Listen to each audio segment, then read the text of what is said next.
Alright guys, third and final stage of our construction of our controller wiring. So the last thing I need to do is fix up a mistake I did last time by not including my 10k resistor on the switch, the press button on our joystick. So what I'm going to do here is we're going to cut the wire here so that we've got a little bit of space then to go across to him, and then we will join our wire back up over here. So I've got my little extension, so I'm going to strip that end. I'm going to strip that end so that I'm able to bring those two together.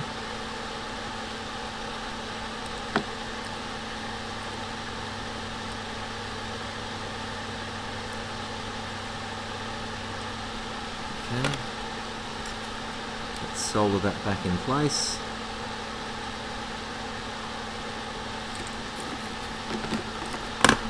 Okay, and then with the piece that I had up here, we're going to attach back there, so then I've got my extra part there. So what I'll do with that one is we're going to strip that off, tin that. Make sure I'm on screen for this, and then I'm going to grab a little bit of my heat shrink, slide that over the top. He comes back through here, and I'm going to attach those back in there. I'm just going to bring mine out for the moment and then re-thread it, just because of where he's sitting. Okay, so that's looking good. Slide that over the top. It's going to go nicely there. Shrink that on.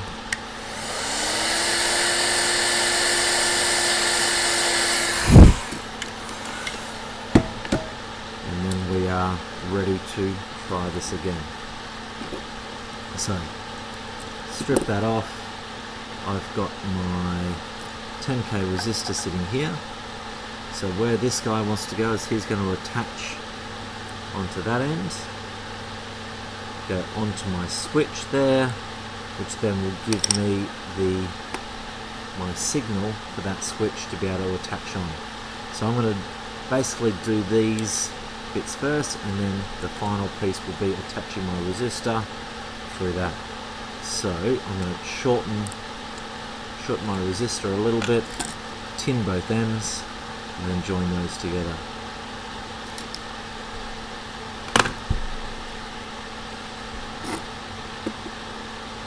The resistor shortened down, so they're going to go together like that.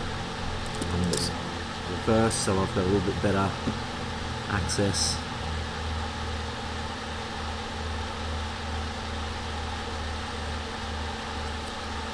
So that's now joined, it's okay.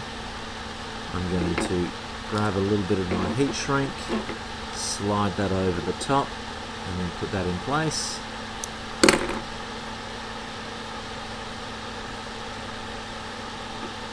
Just make sure the ends of the wires aren't too sticky, but he should be able to then neatly go there.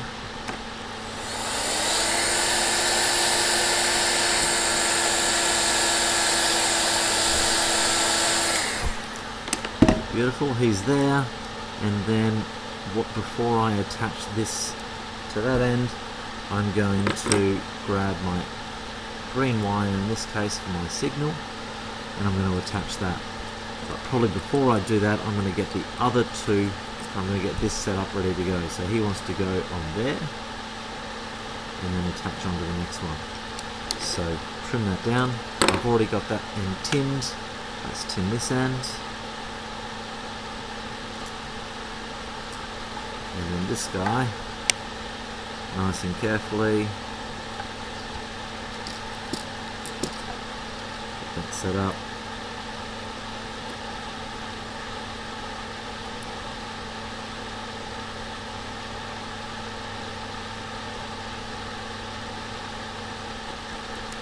might need to get him held because he's bouncing around a little bit. And let's try that again.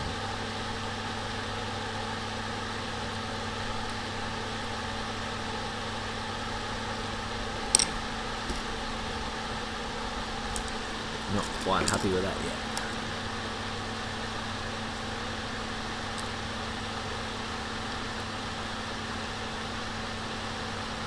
I want those nice and straight because I don't have heaps of space for those pins there.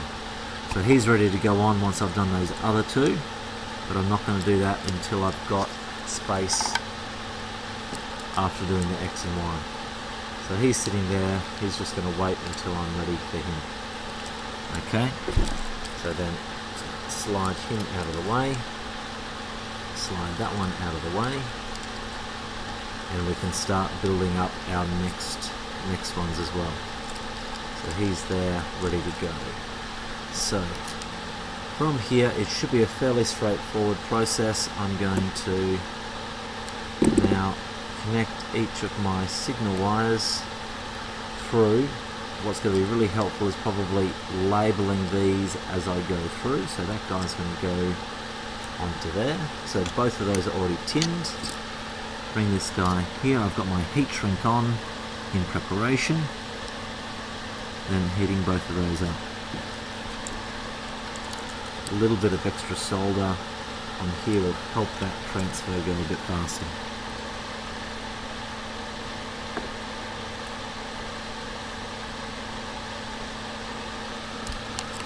You always want to just check that there's no crossover there, and that's looking alright. Give that a second to cool down. Slide him back over. So you want that to go all the way.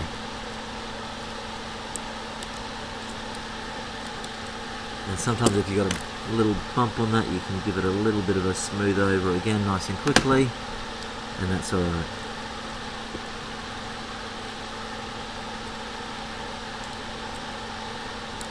I possibly was a little bit ambitious with the size to be able to get over that. Because he's not playing, I might need to try the next size up of my heat shrink.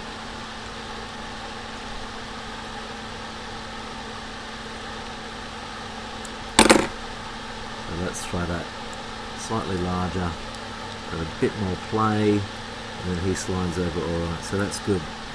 Let's get that heated up so he shrinks down, and I've got the next one to go.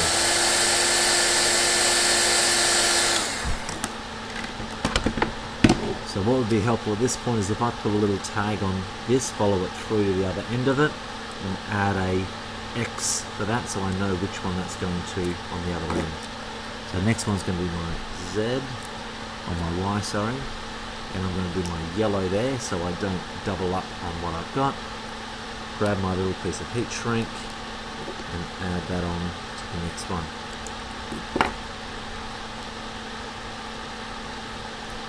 So that's there, ready to go. And probably shorten that just a little bit. Add a little bit of solder to the end of that, even though I've tinned them both. And again, nice and carefully, getting in there, adding the heat. And that should be sufficient. Give it a second, push that over the top.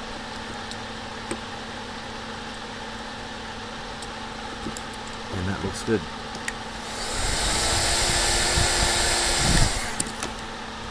Because really that heat shrink is there to help give a little bit of strength to the joint where it's going to bend a little bit more, and also to ensure that we don't get any crossover of the signals.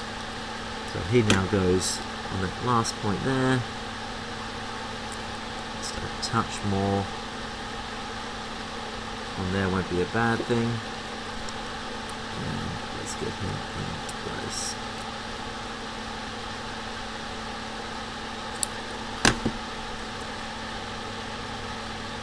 And what I probably should have done, I'm going to undo that, and I'm going to get a bit of slightly largish heat shrink over the top of both of those, Okay, so if we have a look, I've just finished off the final pieces to this off camera. So if you can see, we've got him now covered and connected. I've then taken in the two other sides of the signals over here on the same edge, and then got a heat shrink over the top of those for each of those two buttons. And then I attached my center signal pin on here. And the last thing I added was this little 0.1 microfarad capacitor to the ground and positive. He's non-polarized to the potentiometer to be able to help give him a little bit more of a smoother signal. So that is then all ready to go. What we want to be able to do as the last step is actually check the continuity. So what we're going to do there is we're going to bring this out a little bit further.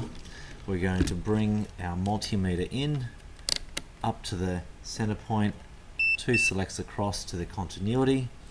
So when these two wires come in contact, they make the beeping sound. So what we want to be able to check is when we go to our signal, so that blue one there, I should be able to then get a signal through to that, and he should go through to this side as well. So as I move that pin, he should then come over to the other side as well. So that's good. I'm going to check the white one here, which should be this guy over here.